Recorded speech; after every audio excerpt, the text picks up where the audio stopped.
Marvel comics? Anyone? How many of you like DC? Alright, one. I've been a great follower of the Marvel Cinematic Universe, while on the other hand, my brother Sahil follows DC Comics. And one day we were just having a chat and arguing, out of those two, which one is the best? Is it Marvel or is it DC? And just like any other debate between two brothers, it ended up with a series of slaps and punches. And me being the younger one, you know who gets the beat. It's me. But later I realized that there is no point arguing the fact that who is better, because both of them are about superheroes and their desire to protect the world. A very good evening, fellow Toastmasters and dear guests. Good evening. When you're back in school, you live in a bubble. You live in a bubble which is free of the tensions of the outside world. When you move on to the next field of education, next level of education, that is a college or a university offers a whole new dimension of new possibilities. It opens a door for you for new things.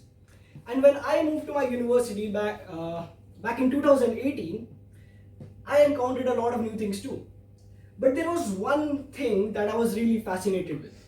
It was a very new topic to me, and it kept pulling me deeper towards it. I invested more and more time of mine into it, and the more time I invested, it attracted me even more. It was like a swamp. Once you get in, there is no coming back. If someone's thinking it's weed or marijuana, it's not that.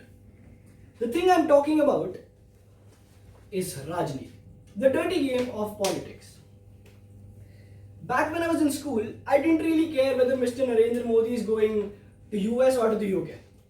I didn't really care if Rahul Gandhi is getting another funny name other than Pappu for himself, or if out there someone in some rally is slapping Arvind Kejriwal. I didn't really care about it. But when I moved to my university, things changed drastically. I met a lot of new people who had different mindsets and different ideologies. I started talking about politics to different people and started having debates with them over different political scenarios in the country, and not just in the country but all around the globe. And do you know that one 60-year-old chacha or tau in every family talking about BJP versus Congress all the time? He'll have his cup of chai in his hand and he'll be like, पुत्र जी, जिस तरह इस चाय से बढ़िया कोई चीज नहीं, उसी तरह इस देश में चाय वाले से बढ़िया. You know what?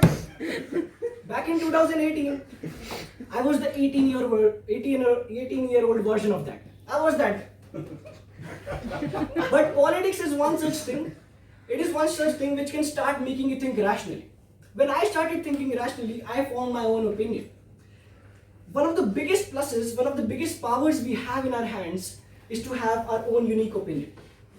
We are 30 different people here sitting in this room, and we might have different opinions on some subject. But for the past 20 years, having an opinion can sometimes land you in trouble. The problem is not in having your opinion. The problem lies in the fact when we start pushing others to agree to our opinion. The problem arises when we start expecting others to agree to our opinion, to accept our opinion. And everybody has different mindsets, and everybody has a lot of different opinions. Do you remember the story I told you about Marvel Comics and DC Comics? There is a reason I told you that story. Now, Marvel Comics and DC Comics are like the two sectors of the political philosophy. One being the left wing and one being the right wing. They both have different ideologies. They both have different mindsets. They both have different opinions, but they have a mutual agenda in their mind. That is the welfare of the people.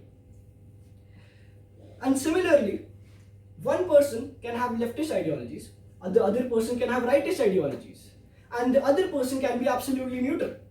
Similarly, I remember a time I was talking to a sister of mine. I was talking to my sister Nitushi about the CA and the NRC Act. And I had a very heated argument for about 30 minutes with her. And she happened to be in support of CA and NRC, and I happened to be opposing them. Don't go on my shirt color. I happened to be opposing them. So I tried to convince her to agree to my opinion, but she wouldn't just agree to it. And I was like, are you dumb? Can't you see the facts? They're right in front of you. But let's pause this moment. Let's pause this moment for a second. Let's switch the sides. If I was trying to convince her to my opinion, she was doing the same, and I was not agreeing to her. And that 30-minute argument with my sister made me realize that people can have different opinions, and it is very difficult to change someone's mindset. It is very, very difficult to change someone's mindset which has been built over years. And whenever I talk about politics, there is a quote that comes up in my mind which was written by Shakespeare in his book Macbeth. He said, and I quote, "Fair is foul and foul is fair." It means good is bad and bad is good. Whenever I talk about politics, I relate to that particular line very much, because in politics there is no one person who is completely right, or there is no one person who is completely wrong. There is no absolute in politics. It is important for us to find peace with the fact that people can have different opinions. Now it is your responsibility. It is your responsibility to formulate your mindsets, to build your mindset intelligently. Over to the host.